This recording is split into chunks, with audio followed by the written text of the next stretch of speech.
আসলে আগে মুভিতে দেখতাম ভালোবাসা কি জিনিস, বুঝতাম না। আর এখন যতই বড় হচ্ছি, আস্তে আস্তে ভালোবাসার মর্মগুলো বুঝতেছি আর ভালোবাসার রূপগুলো দেখতেছি। কিছু ভালোবাসা দেখি ঠুমকা, আবার কিছু ভালোবাসা অনেক গভীর, আর যেগুলো গভীর সেগুলো তো কষ্টদায়ক।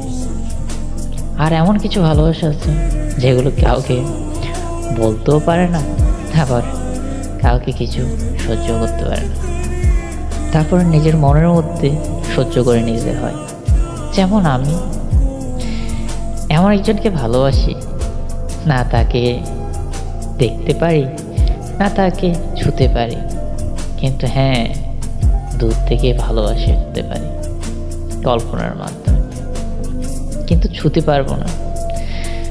আমি শুধু চাই তার হাতটা ধরে শক্ত করে যতদিন বেঁচে থাকি ধরে থাকতে, কিন্তু সে সৌভাগ্যটা আমার নাই। হয়তো যার সৌভাগ্যটা আছে সে অনেক ভাগ্যবান। হ্যাঁ, সে হয়তো অনেক ভাগ্যবান। ভাগ্য না থাকলে সে মানুষটাকে না চাইতে পেয়ে যায় নাকি, তাই না? ভাগ্যবান ব্যক্তিরা সব সময় না চেতে সব কিছু পেয়ে যায় সহজে, আর যারা পোড়া কপাল তারা কখনোই পায় না। যেমন আমার ভাগ্যটা বড্ডই খারাপ। আমি যখন কোনো কিছু চাই সেটাই হারিয়ে ফেলি, তাই সে মানুষটাকেও হারিয়ে ফেললাম নিজের জীবন থেকে।